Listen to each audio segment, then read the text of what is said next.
రీసెంట్గా నెల్లూరు నుంచి ఒక ఇష్యూ కూడా గట్టిగా వెళ్తూ ఉంది. అది వైరల్ అవుతుంది. తెలుగు 2 రాష్ట్రాల్లో కూడా మహిళలందరూ కూడా వ్యతిరేకిస్తూ ఉన్నారు. అలాంటి తప్పుడు మాటలు మాట్లాడకూడదని కూడా చెప్తూనే ఉన్నారు. ముఖ్యంగా నేను చెప్పేది నల్లపురెడ్డి శ్రీనివాసులరెడ్డి గారి తనయుడు ప్రసన్న కుమార్ రెడ్డి దుర్భాషలాడాడు, క్యారెక్టర్ అసాసినేషన్ చేశాడు ప్రశాంత్ రెడ్డి గారిని. ఇది ఇక్కడే కాదు, తెలంగాణలో కూడా చేదరిస్తూ ఉన్నారు. అయితే ప్రశాంత్ రెడ్డి గారి గురించి మాట్లాడిన మాటలు కూడా చెప్పదలుచుకోలేదు, బట్ విషయం తెలియాలి కాబట్టి నా నుంచి కూడా చెప్తున్నాను. విపిఆర్ గారు బోరుబావిలో పడ్డారు, బ్లాక్మెయిల్ చేసి ప్రశాంత్ రెడ్డి గారు పెళ్లి చేసుకున్నారు. అదేవిధంగా రకరకాల రాష్ట్రాల్లో పిహెచ్డి చేశారు. ఏదో ఒకరోజు విపిఆర్ గారిని ప్రశాంత్ రెడ్డి గారు స్వయంగా చంపేస్తారు. అది నిద్రలో ఉన్నా బయట తిరుగుతూ ఉన్నా కూడా.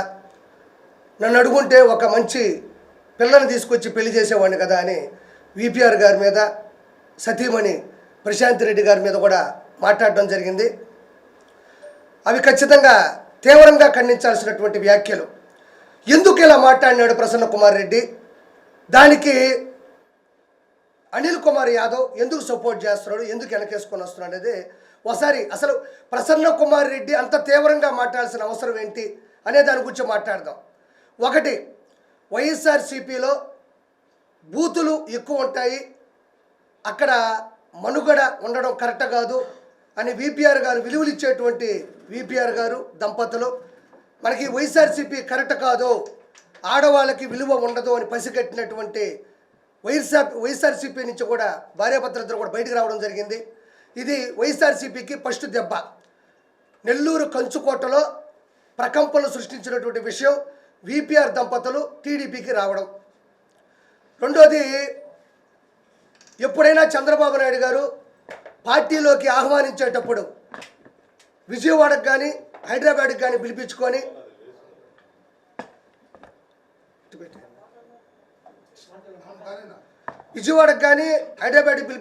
కండువా కప్పి పార్టీలోకి ఆహ్వానించుకుంటారు. కానీ చంద్రబాబు నాయుడు గారు స్వయంగా నేరుగా నెల్లూరుకు వచ్చి కండువా కప్పి దంపతుల్ని పార్టీలోకి ఆహ్వానించారంటే అది విపిఆర్ దంపతులు చరిత్ర సృష్టించినట్టే. అది ఒక అక్కసం. రెండోది, ఇద్దరు నిలబడిన తర్వాత పాత నెల్లూరు జిల్లా అయినా కొత్త నెల్లూరు జిల్లా అయినా అందరూ కూడా విపిఆర్ లాంటి గొప్ప వ్యక్తి, ఫౌండేషన్ పెట్టినటువంటి విపిఆర్ గారు లాంటి వాళ్ళు కూడా ఎందుకు టీడీపీలోకి వచ్చారని ఒక్కొక్కరు మెల్లగా అర్థం చేసుకొని చేరికలు జరగడం కూడా, చీలికలు అవ్వడం కూడా జరిగింది. తర్వాత ఇద్దరూ నిలబడిన తర్వాత కోవూరులో 54,583 ఓట్ల మెజారిటీతో ప్రశాంత్ రెడ్డి గారు అద్భుతమైన విజయాన్ని కైవసం చేసుకుంటే 2,45,902 ఓట్లతో ఎంపీ విపిఆర్ గారు గెలవడం జరిగింది. ఇది ఒక దెబ్బ. చేరేటప్పుడు ఒక చరిత్ర అయితే, గెలవడంలో ఒక చరిత్ర అయితే, వీళ్ళు గెలిచిన తర్వాత చేస్తున్న పనులు పరిస్థితులు ఎవరికి మింగుడు పడ్డంలే. ముఖ్యంగా ప్రశాంత్ రెడ్డి గారు అయితే అక్కడ 230 కోట్ల రూపాయలు నిధులు మంజూరు చేయించుకొని కాలువల పూడికలు కావచ్చు, సీసీ రోడ్లు కావచ్చు, కాంపౌండ్ వాళ్ళు కావచ్చు, స్వతహాగా వాళ్ళ ఫౌండేషన్ ద్వారా కోట్ల రూపాయలు ఖర్చు పెట్టి ప్రతి ఒక్క కుటుంబానికి కూడా ఆదరణగా నిలబడుతున్నారు. ప్రత్యేకంగా 18 వాటర్ ప్లాంట్లు సొంత డబ్బులతో మంజూరు చేసి కూడా పెట్టడం జరిగింది. వీటన్నిటికన్నా కూడా గొప్ప విషయం ఏంటంటే 24/7 365 డేస్ వాళ్ళు ప్రజలకి అందుబాటులో ఉంటారు, ప్రజలతో ఉంటారు. అంటే ఒక ఎమ్మెల్యే అయితే కోవూరు ప్రసన్న కుమార్ రెడ్డిలాగా నా దగ్గరికి ఎవరో రావద్దు, నేను గెలిచేశాను అనే పరిస్థితులు కాకుండా ఆవిడ నిత్యం ప్రజల్లో ఉండి ప్రజాదరణ పొందుతూ ప్రజల చేత అత్యున్నత స్థాయి గుండెల్లో ఉంది కాబట్టి అది మింగుడు పడట్లేదు. రెండోది, ఎప్పుడు కూడా నెల్లూరు రాజకీయాలు, రాష్ట్ర రాజకీయాల్లో ఎప్పుడు కూడా ఒక ప్రత్యేకమైన అంటే ఒక ప్రత్యేకమైనటువంటి పరిస్థితులు చేకూరుకుంటాయి. ఎప్పుడైతే ఎలక్షన్ స్టార్ట్ అయ్యి ఇప్పటి వరకు కూడా నెల్లూరు రాజకీయాల మీద రాష్ట్ర రాజకీయాలు ఆధారపడి ఉంటాయి. అలాంటి రాష్ట్ర రాజకీయాల్లోని నెల్లూరు రాజకీయాలు చరిత్ర సృష్టించే అన్న సంగతి వాళ్ళు మింగుడు పడకపోవడం కూడా దీని ప్రత్యేకమైన విషయం. ఎంపీగా గెలిచినటువంటి ప్రభాకర్ రెడ్డి గారు ఆయన వ్యాపారాల నిమిత్తమో ఇతరత్ర కారణాల వల్ల కూడా ఎక్కడ ఉండట్లేదు. ఎప్పుడు నెల్లూరులోనే ఉంటూ ఆయన స్థాయిని, స్థానాన్ని, హోదాని కూడా పక్కన పెట్టి ప్రతి ఒక్కరు కూడా అందుబాటులో ఉండడం జరుగుతుంది. ఇక్కడ ఏంటంటే వీళ్ళకి అక్కసో ఇదేంది, ఇది జనాలు ఈ విధంగా ఎగిసిపడుతున్నారు. ప్రశాంతి రెడ్డి గారి కోసం ఈ విధంగా గొప్పలు చెప్తున్నారు. ఆవిడ ఇంత గొప్ప పనులు చేస్తే మన పరిస్థితి ఏంటి అని ఆయన అనుకోవడం, ఎంపీగా ప్రభాకర్ రెడ్డి గారు చేసేటువంటి పనుల దృష్ట్యా కావచ్చు, మిగతాది కూడా. ముఖ్యంగా చెప్పుకోవాలంటే 1వ తారీఖు వచ్చిందంటే ప్రశాంత్ రెడ్డి గారు ఆవిడ ఒక నాయకురాల్లా కాకుండా సేవకురాల్లా 4,000 రూపాయలు పింఛను గడప గడపకి దగ్గరుండి వర్గం చేత, నాయకుల చేత, కార్యకర్తల చేత అందించడం కూడా జరుగుతుంది. అంటే దీన్ని తట్టుకోలేని ఈ మధ్యకాలంలో ఎవరైనా రాజకీయాల్లో ఒకనొక చోట ప్రెస్ మీట్ జరిగినప్పుడు అపోజిషన్లో ఉండే వాళ్ళు ఏదైనా పొరపాటు చేస్తే అది వేలు ఎత్తి చూపించడం అనేది కామన్. భారతదేశంలో రాజ్యాంగంలో చట్టబద్ధంగా అది వాళ్ళ హక్కు, అది వాక్కు. అలానే ప్రశాంత్ రెడ్డి గారు ప్రసన్న కుమార్ రెడ్డి మీద వ్యాఖ్యలు చేయడం జరిగింది. ఒక తట్ట మట్టి కూడా వేయలేదు, అదేవిధంగా అవినీతిలో పిహెచ్డీ చేశాడు అనింది. దానికి ప్రసన్న కుమార్ రెడ్డి ఏం మాట్లాడాలి? నేను అవినీతి చేయలేదు, నేను పిహెచ్డీ చేయలేదు, నేను ఈ రోడ్లు వేయించాను, నేను ఈ బడి కట్టించాను, నేను ఎంత కష్టపడ్డాను, మీరు మాట్లాడుతుంది తప్పు, నా మీద ఇలాంటి వ్యాఖ్యలు చేయొద్దు అని ఎవరైనా వాళ్ళని వాళ్ళు డిఫెన్స్ చేసుకోవడం కోసం కొంచెం అటాక్ చేస్తారు. కానీ ప్రసన్న కుమార్ రెడ్డి వైవిధ్యంగా పర్సనల్ లైఫ్లోకి వెళ్ళి క్యారెక్టర్ అసాసినేషన్ చేస్తూ దారుణాతి దారుణమైనటువంటి అది అసభ్య పదజాలాలతో మాట్లాడడం జరిగింది. అంటే 2024 ఎలక్షన్స్ ముందు కూడా నేను ఒక కమిడియన్ని నెల్లూరు పెద్దారెడ్డి చేపల పులుసు పెట్టుకొని నా పని ఏదో నాది, నాలాంటి ఇక్కడికి రావాల్సిన అవసరం కూడా లేదు. ఆ రోజుల్లో కూడా ఎలక్షన్స్లో గెలవాలంటే వాళ్ళు ఎంచుకునే ఏకైక మార్గం ఏదైనా ఉందంటే అది క్యారెక్టర్ అసాసినేషన్. ఆడవాళ్ళని అసభ్యంగా పదజాలాలతో మాట్లాడడం, వాళ్ళకి వీళ్ళకి లింకులు కట్టడం, అదేవిధంగా ఆధారం లేని, నిరూపణ లేనటువంటి ఆరోపణలు చేసేది వాళ్ళు మొదటి నుంచి నమ్ముకున్నటువంటి జగమెరిగిన సత్యం. అలా అంటే ఒక ఆడమనిషి గురించి అంటే ఆ జనాలందరూ ఆవిడ అలాంటిదా అని అనుకొని ఓట్లు వేయరు అనుకుంటారు. ప్రతి కుటుంబంలో కూడా ఆడవాళ్ళు ఉన్నారు, ప్రతి కుటుంబం కూడా జీవితంలో లొసుగులు ఉంటాయి, ప్రతి కుటుంబంలో కూడా వాళ్ళ పరిస్థితులు బట్టి కుటుంబాలు నడుస్తూ వెళ్తూ ఉంటాయి.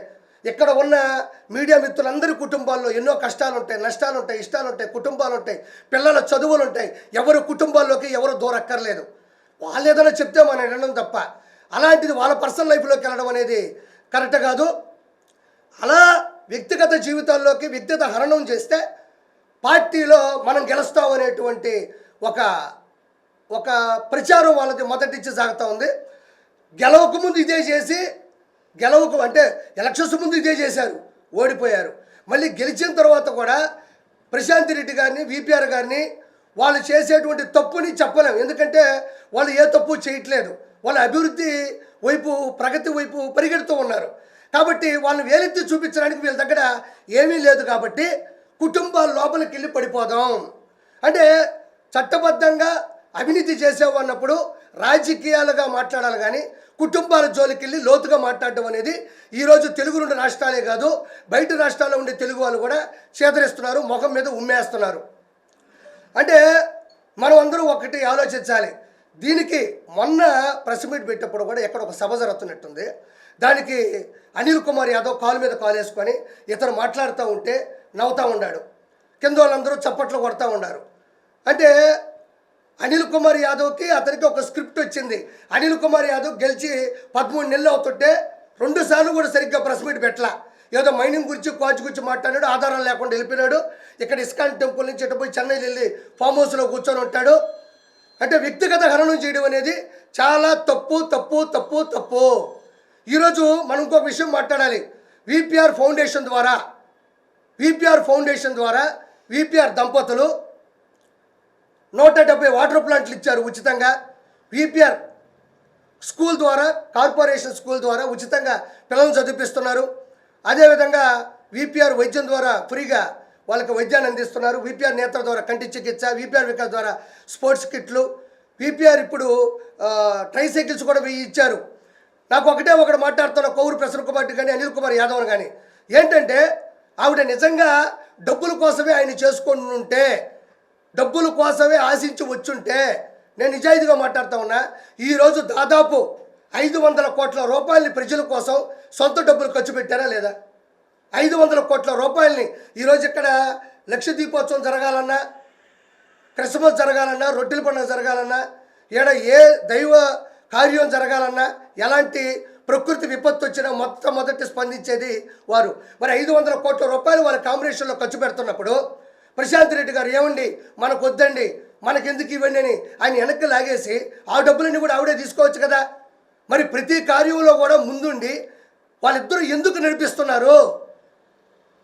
వాళ్ళ కుటుంబాల్లో జరిగేటువంటి పరిస్థితుల గురించి మనకెందుకు? ఈరోజు భార్య భర్తలో సగం అంటారు. నిజంగా మనం ఇన్స్పిరేషన్గా తీసుకోవాల్సింది ఆ కుటుంబాన్నే. ఇక్కడ 2 కుటుంబాలను ఇన్స్పిరేషన్గా తీసుకోవచ్చు. అన్నదమ్ములు అంటే కోటమిరెడ్డి శ్రీధర్ రెడ్డి గారిలా ఉండాలి, భార్యాభర్తలు అంటే వీపీఆర్ దంపతుల్లో ఉండాలి. ఆయన ఎప్పుడు కూడా భార్య అంటే ఇంట్లో టీ పెట్టు, కాఫీ పెట్టు, చేపల పులుసు ఉండు, బట్టలు ఐరన్ చేసుకొని రావాలన్నా.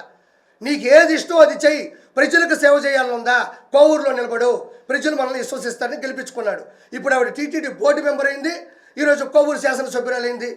అంటే నేను ఏమంటున్నా అంటే వీళ్ళందరూ కూడా కావాలనే వ్యక్తిగత దోషాలకి చేసి అలా చేస్తే జనాలు ఏదో అనుకొని ఓట్లు వేయరేమో అని చెప్పి అనుకుంటున్నారు తప్ప 100% చెప్తున్నా. అనిల్ కుమార్ యాదవ్ ఏదైతే ఆయన మాట్లాడిన మాటలకి నవ్వినాడో 100% ప్రసన్న కుమారుడితో సమానమైన తప్పు చేశాడు. కుటుంబాల జోలికి వెళ్ళాలంటే అనిల్ కుమార్ యాదవ్ కుటుంబంలో ఆడవాళ్ళు లేరా? ప్రసన్న కుమార్ రెడ్డి కుటుంబంలో ఆడవాళ్ళు లేరా? మొన్న దాడి జరిగినప్పుడు ఆ దాడిలో ప్రసన్న కుమార్ రెడ్డి అంటున్నాడు 85 సంవత్సరాల మా అమ్మ వృద్ధురాలు అక్కడ ఉంది అంటున్నాడు. అంటే 85 సంవత్సరాల వృద్ధురాలే మీ అమ్మ? నల్లపురెడ్డి ప్రసన్న కుమార్ రెడ్డి తల్లే అమ్మ? నల్లపురెడ్డి శ్రీనివాసరెడ్డి గారి వైఫే అమ్మ? వీళ్ళు మాత్రమే అమ్మలా? ప్రశాంత్ రెడ్డి గారి అమ్మ కాదా? మా ఆవిడ ఒక అమ్మ కాదా? మనం ఎక్కడికి వెళ్తున్నాం? ఈ సమాజం ఎటు వెళ్తుంది? మృగ లక్షణాలు ఎక్కువైపోతున్నాయి. చెప్తున్నాడు నెల్లూరులో అంట ఇలాంటి రాజకీయాలు ఎప్పుడూ లేవంట. ఏంటి తట్ట మట్టి లేదు, ఒక తట్ట మట్టి లేదు, పిహెచ్డీ చేసే అవినీతులు అనేది ఇంతకుముందు లేదంట. నువ్వు రాజకీయంగా మాట్లాడినప్పుడు రాజకీయంగానే మాట్లాడాలి తప్ప వ్యక్తిగత జీవితాల్లోకి వెళ్ళి అంటే ప్రశాంత్ రెడ్డి గారు ఆయన్ని దగ్గరుండి చంపేసే ప్రయత్నం చేస్తుందంట. నేను ముందుగా నెల్లూరు ప్రజలకు చెప్తున్నాను, ఇక్కడ ఒక స్కెచ్ జరుగుతుంది. ఏంటంటే వివేకానంద రెడ్డి గారి హత్య కేసులో ఏం జరిగింది? ఒక ప్లాన్ జరిగింది. ముందు గుండెపోటు, తర్వాత గొడ్డలు వేయటం తెలిసింది. ఇలానే రాష్ట్ర రాజకీయాల్లో పెను సంచలనం, రాష్ట్ర రాజకీయాలు మార్చిన వ్యక్తి, రాష్ట్ర రాజకీయాల్లో అత్యున్నత స్థానంలో ఉన్న వ్యక్తి, నెల్లూరు చరిత్రను మార్చిన వ్యక్తి, నెల్లూరు రాజకీయాల్లో చురుగ్గా ఉన్న వ్యక్తి ఎవరైతే ఉన్నారో వీపీఆర్ గారిని సతీమణి చంపిపోతుందని చెప్తున్నారు. ఇక్కడ మనం లోతుగా వెళ్తే వీపీఆర్ గారికి థ్రెట్ ఉంది. ఎందుకంటున్నానంటే దృశ్యం సినిమాని తలపంచే విధంగా వాళ్ళు స్కెచ్ చేస్తున్నారు. ఆ స్కెచ్ ఏంటంటే ముందుగానే ప్రశాంత్ రెడ్డి గారు ఇలా చేస్తున్నారు, ఇలా చేయబోతున్నారు అని ఒకటి సృష్టించి రేపు వీళ్ళే వీపీఆర్ గారిని ఏదో ఒకటి చేసి అది ప్రశాంత్ రెడ్డి గారి మీద నెట్టేసి నెల్లూరు రాజకీయాల్లో ఒక దౌర్భాగ్యాన్ని నింపాలనుకుంటున్నారు. ఇది 100% కరెక్ట్. ఇష్టపడి చేసుకున్నారు. ఆవిడ వచ్చిన తర్వాత ఎంత అదృష్టం కలిసి వచ్చిందంటే ఆయన మరింత ఉత్సాహంతో ముందుకెళ్తున్నారు. ప్రతి ఒక్కరూ వాళ్ళే ఆదర్శంగా తీసుకున్నారు. అది నేను మీడియా సాక్షిగా చెప్తా ఉన్నా. ఆయన్ని ఏదో ఒకటి చేసి అది ప్రశాంత్ రెడ్డి గారి మీద తోసేసి అటు కోవూరును కానీ ఇటు నెల్లూరు ఎంపీలను కానీ ఇలాంటి నీచమైన స్థాయిని చేసేటువంటి పరిస్థితి ఉంది. కానీ ఆయన ద్వారా లబ్ధి పొందిన వాళ్ళు కావచ్చు, విశ్వాసం ఉన్న వాళ్ళు కావచ్చు, కృతజ్ఞతగా ఉన్న వాళ్ళు ఎప్పుడు కూడా ఆయన్ని కంటిపాపలా కాపాడుకుంటారు. ఆయనకు ప్రత్యేకమైనటువంటి రక్షణనివ్వాలి అని నేను మనస్ఫూర్తిగా కోరుకుంటున్నాను. రెండోది, ఇప్పుడు వీరి చలపతిరావు మొన్న ఏదో ఒక ఫేస్బుక్లో కూడా నా మీద పోస్ట్ పెట్టాడు. కిరాక్ కార్పి పెయిడ్ ఆర్టిస్టు, కిరాక్ కార్పి డబ్బులు తీసుకొని చేశాడు అని. డబ్బులు తీసుకొని రావాల్సిన దిగజారే పరిస్థితులు ఆర్పి లేడు. ఆర్పి ఒక మంచి కమెడియన్, ఒక మంచి బిజినెస్ మ్యాన్, ఓ మంచి పొలిటీషియన్ కూడా. వీరి చలపతిరావు అనేవాడు ఒక వీధి రౌడీ. నేను ఒక ఉదాహరణ చెప్తున్నా. చెగువేరా, అర్జెంటీనాలో పుట్టిన చెగువేరా గారు ఇక్కడ మన ఇండియాలో చూస్తూ ఉంటే బైకుల మీద ఆయన ఫోటోలు ఉంటాయి లేదా? ఉంటాయి కదా బాబాయ్. చెగువేరా గారి ఫోటోలు భారతదేశంలో ఫోటోలు కారుల మీద కానీ బైకుల మీద కానీ పెట్టుకుంటారా లేదా? ఆయన ఎవరు? ఆయన ఏమన్నా భారతదేశానికి చుట్టమా? భారతదేశం కోసం ఏమైనా పోరాడా? కాదు. బానిసత్వంలో ఉండేటువంటి సమాజాన్ని బయటికి తీసుకురావడానికి అసూలు బాసిన వ్యక్తి ఆయన. కాబట్టి గొప్ప వ్యక్తులు ఎక్కడున్నా కూడా వాళ్ళ ఇన్స్పిరేషన్ అనేది మనం గుండెల మీదో లేకపోతే బైకుల మీదో కార్ల మీద పెట్టుకుంటూ ఉంటాం. అది కరెక్ట్. నేను కూడా వీపీఆర్ గారు లాంటి గొప్ప వ్యక్తుల్ని నా గుండెల్లో పెట్టుకుంటా. చూడండి, నేను ఇప్పుడు కాదు కదా, గత 4-5 సంవత్సరాల క్రితం నుంచి కూడా టాటూ వేసుకున్నాను నేను. ఇదే ఎంజీ మాల్లో నేను వెళ్ళి టాటూ వేయించుకున్నా. ఎందుకు? ఇలాంటి గొప్ప వ్యక్తుల పేర్లు నా ఒంటి మీద ఉంటే చూసినప్పుడల్లా నాకు సిగ్గు అనిపించాలి. ఇలా కదా బతకాలి. 10 రూపాయలు సంపాదిస్తే 10 మందికి మనం ఉపయోగపడాలి కదా, నీతి నిజాయితీగా ఉండాలి కదా అని చెప్పి నేను పెట్టుకోవడం జరిగింది. అదే వీరి చలపతిరావు నా మీద చెప్పడం కూడా జరిగింది. వీరి చలపతిరావు అనే వ్యక్తి ఒక వీధి రౌడీ, ఒక వీధి గూండా. వైఎస్ఆర్సీపీ హయాంలో ప్రసన్న కుమార్ రెడ్డితో పాటు ఒక తొత్తుగా ఉంటూ ఎకరాల భూములు కూడా కబ్జా చేశాడు. కొన్ని ఎకరాల భూములు కూడా వీరి చలపతిరావు కబ్జా చేశాడు. ఈరోజు అతను కట్టుకున్నటువంటి ఫామ్ హౌస్ ఎక్కడి నుంచి వచ్చింది? అతని కారులు ఎక్కడి నుంచి వచ్చాయి? అతని ధైర్యం ఎక్కడి నుంచి వచ్చింది? వీరి చలపతిరావు ఎన్ని అటెంప్ట్ మర్డర్లు చేశాడో నెల్లూరులో తెలియదా? ఎంత చీటింగ్ చేశాడో ప్రజలకు తెలియదా? ఎన్ని కిడ్నాపులు చేశాడో ప్రజలకు తెలియదా? కిరాకార్పి అనే వ్యక్తి విపిఆర్ గారికి కట్టు బానిస. ఆయన రాజకీయాలకి నేను ఇష్టమైన వ్యక్తిని. ఆయన కోసం నేను ఎంత దూరమైనా వెళ్తా. నేను రాజకీయాల్లోకి వచ్చిందే ప్రశాంత్ రెడ్డి గారు అన్నప్పుడు మొట్టమొదటి ప్రెస్ మీట్ పెట్టాను నేను. పెయిడ్ ఆర్టిస్ట్ కాదు కిరాకార్పి. వైఎస్ఆర్సీపీలో ఓటు వేయలేదంటేనే చంపేసే పరిస్థితుల్లో కిరాకార్పి ధైర్యంగా నెల్లూరులోనే ప్రెస్ మీట్ పెట్టి చరిత్రలో నిలబడ్డాను నేను. రాజకీయాల్లో గొప్ప పనులు చేసే ఏ ఒక్కరికైనా నాలాంటి వాళ్ళు ఎవరైనా బానిసలుగా ఉంటారు. ఇక్కడ నేను చెప్పేది ఒకటే, అనిల్ కుమార్ యాదవ్, ప్రసన్న కుమార్ రెడ్డి ఇద్దరు ఇప్పుడు నెల్లూరు గడ్డ మీద 58 రోజులు ఆమరణ నిరాహార దీక్ష చేసి తృణప్రాయంగా ప్రాణాలు వదిలి ప్రత్యేక ఆంధ్ర రాష్ట్ర సాధనలో అసువులు బాసినటువంటి పొట్టి శ్రీరాములు గారు కూడా ఈ గడ్డ మీద పుట్టారు. తనకు పిల్లలు పుడితే బంధాలు అనుబంధాలు అడ్డొస్తే సమాజానికి నేను న్యాయం చేయలేనని పెద్ద ఆపరేషన్ చేయించుకున్నటువంటి పొచ్చలపల్లి సుందరయ్య గారు కూడా ఈ గడ్డ మీద పుట్టారు. అంత గొప్పవాళ్ళు ఈ గడ్డ మీద పుట్టారు. ఈ ఇద్దరు దరిద్రులు కూడా ఈ గడ్డ మీద పుట్టారు. ఈ ప్రసన్న కుమార్ రెడ్డి, అనిల్ కుమార్ యాదవ్ అనే ఇద్దరు దరిద్రులు ఈ గడ్డ మీద పుట్టారు. వాళ్ళెక్కడ వీళ్ళెక్కడ? సంస్కారమైన రాజకీయాలు చేయాలి కానీ సంసారంలోకి దూరిన రాజకీయాలు ఏ రోజు కూడా చేయకూడదు. జగన్మోహన్ రెడ్డి స్క్రిప్ట్ ఇస్తే, జగన్మోహన్ రెడ్డి బిస్కెట్లు వేస్తే మురుగుకుంటా ఆడవాళ్ళని వ్యక్తిగత హననం చేస్తారా? అనిల్ కుమార్ యాదవ్ చెప్తున్నాడు, ఏముంది అందులో, తప్పేం చేశారు, తప్పే ఉంది అంటున్నాడు. ఒక పని చేయి, మీ పిల్లలు చదువుకునేటప్పుడు స్కూల్లో ప్రసన్న కుమార్ రెడ్డి ఏం మాట్లాడినాడు పేపర్లో రోజు చదివించు, ఒక చాప్టర్ పెట్టు. అమ్మ ఇది గొప్పగా మాట్లాడినాడు మామయ్య, అన్నయ్య, చాలా గొప్ప మాటలు ఇవి, ఆడవాళ్ళని ఇలా సంస్కరించాలి, ఆడవాళ్ళని ఇంత గౌరవించాలి అని చెప్పి మీ ఇళ్లలో ఉండేటువంటి పిల్లలకు కానీ ఆడవాళ్ళకి కానీ నేర్పించండి. ఇలాంటి మాటలు ఒక స్కూల్లోనో కాలేజీలోనో మీరు లక్షల రూపాయలు కట్టి పంపిస్తున్నటువంటి కళాశాలలో మీ పిల్లలు వెళ్తున్నప్పుడు ఇలాంటి మాటలకు సంబంధించినటువంటి ఒక సబ్జెక్ట్ ఉంటే మీరు ఒప్పుకుంటారా? ఎందుకంటే మా బిడ్డలు ఇలాంటివి నేర్చుకోకూడదండి. ఐఏఎస్ అవ్వాలి, ఐపీఎస్ అవ్వాలి, జడ్జిలు అవ్వాలి, లాయర్లు అవ్వాలి, లేదంటే ఒక సాఫ్ట్వేర్ అవ్వాలంటారు తప్ప ప్రసన్న కుమార్ రెడ్డి అన్న మాటలు ఎంత వైవిధ్యంగా ఉన్నాయో దాన్ని వెనకేసుకుని వచ్చినటువంటి అనిల్ కుమార్ యాదవ్ మాటలు కూడా అలానే ఉన్నాయి.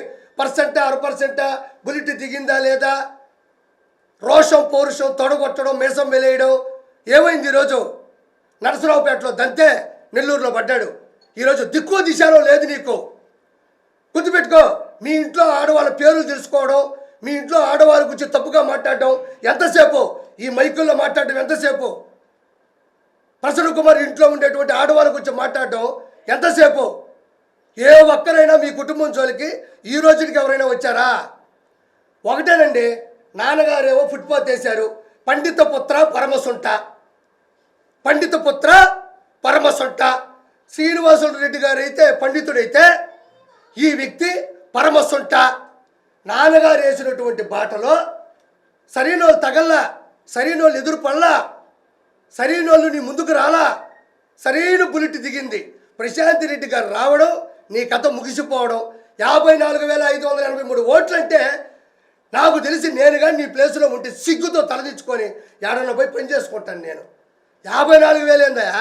నీ మీద ఎంత వ్యతిరేకత ఉంటే 54,583 ఓట్లు ఆవిడికి వేస్తారు. నువ్వు ఏ రోజు గడుపు తొక్కావు? ఏ రోజు మంచి మాటలు చెప్పావు? ఏ రోజు ఒక పథకాన్ని అమలు చేసావు? నువ్వు ఏ ప్రభుత్వంలో ఉన్నావు? నీకు ఏ ప్రభుత్వం సీట్ ఇచ్చింది? నీకు కానీ వలభనేని వంశీకి కానీ కొడాలి నానికి కానీ ఏ హయాంలో మీకు సీట్ వచ్చింది? టీడీపీ హయాంలో మీకు సీట్ ఇచ్చారు. కానీ అక్కడ మన బూతులు తిట్టాలన్నా, ఆడవాళ్ళని మాట్లాడాలన్నా ఆ పార్టీ ఒప్పుకోదు. మనకేమో నోటి దుల, మనకి జల, మనం మాట్లాడాలా, మనకు తప్పదు. కాబట్టి వైఎస్ఆర్సీపీ కొత్తగా వచ్చిన పార్టీ మనం ఇష్టం వచ్చినట్టు బూతులు తిట్టుకోవచ్చని గబగబ వచ్చి పడిపోయారు. మన నెల్లూరు అనిల్ కుమార్ యాదవ్ కూడా మీకు ఆజ్యం పోశాడు. నేను ఈరోజు ఒకటి చెప్తున్నా, ఈ రోజు నుంచి 2 సంవత్సరాల్లో చూసుకోండి, వీళ్ళ పతనం మొదలైపోయింది. ఆడవాళ్ళ జోలికి వచ్చినా, ఆడవాళ్ళని అనుమానించినా, ఆడవాళ్ళని అవమానించినా ఏ పార్టీ కూడా పతనం కాకుండా ఆగలేదు. ఎవరు కూడా పైకి రాలేదు. నాకు తెలిసి ఈ జగన్మోహన్ రెడ్డి దీనికి వస్తాడంట పరామర్శకి. నాకు ఇప్పటికీ ఒక బాధ ఉందబ్బా, నిజంగా చెప్తున్నాను. ఆ రోజు ఆ కార్యకర్తలు కావచ్చు, వాళ్ళ అభిమానులు కావచ్చు, వాళ్ళ విశ్వసనీయ వర్గం కావచ్చు, వాళ్ళ కృతజ్ఞత ఉన్నోళ్ళు కావచ్చు, విశ్వాసం ఉన్నోళ్ళు కావచ్చు, వాళ్ళు వెళ్ళేటప్పుడు నేను ఎందుకు లేను అని బాధపడ్డా. వాళ్ళు వెళ్ళేటప్పుడు నేను ఎందుకు లేను, పోనీ వాళ్ళు వెళ్ళినప్పుడు ప్రసన్న కుమార్ రెడ్డి ఆ ఇంట్లో ఎందుకు లేడు అని బాధపడుతున్నా. నేను భయపడేవాడిని కాదు. ఆ రోజు వాళ్ళు వెళ్ళేటప్పుడు నేను ఎందుకు లేను, పోనీ వాళ్ళు వెళ్ళినప్పుడు ప్రసన్న కుమార్ రెడ్డి ఆ ఇంట్లో ఎందుకు లేడు. నువ్వు మాట్లాడిన మాటలకి గుర్తుపెట్టుకో ప్రసన్న కుమార్ రెడ్డి, నిన్ను బట్టను ఓడదీసి కొట్టాలా, అందులో తప్పేమీ లేదు. మహిళల జీవితాల్ని రోడ్డు మీద నిలబెట్టే సంస్కారం ఇంతకుముందు నెల్లూరు చరిత్రలో లేదు. కాబట్టి నేను ఒక్క విషయం తెలియజేసుకుంటున్నాను, ఇంకెప్పుడు కూడా ఇలాంటి వాటిని ప్రోత్సహించకూడదు. మీడియా కానీ ప్రెస్ కానీ ఎలాంటి విషయాల్లో కూడా సపోర్ట్ చేయాలి. ఇది పార్టీలకు సంబంధించింది కాదు. వ్యక్తిగత హననం అనేది, ఆడవాళ్ళ మీద దూషణ అనేది మన ఇంట్లో ఉండేటువంటి ఆడవాళ్ళ యొక్క క్యారెక్టర్ని బేస్ చేసుకొని ఉంటుంది.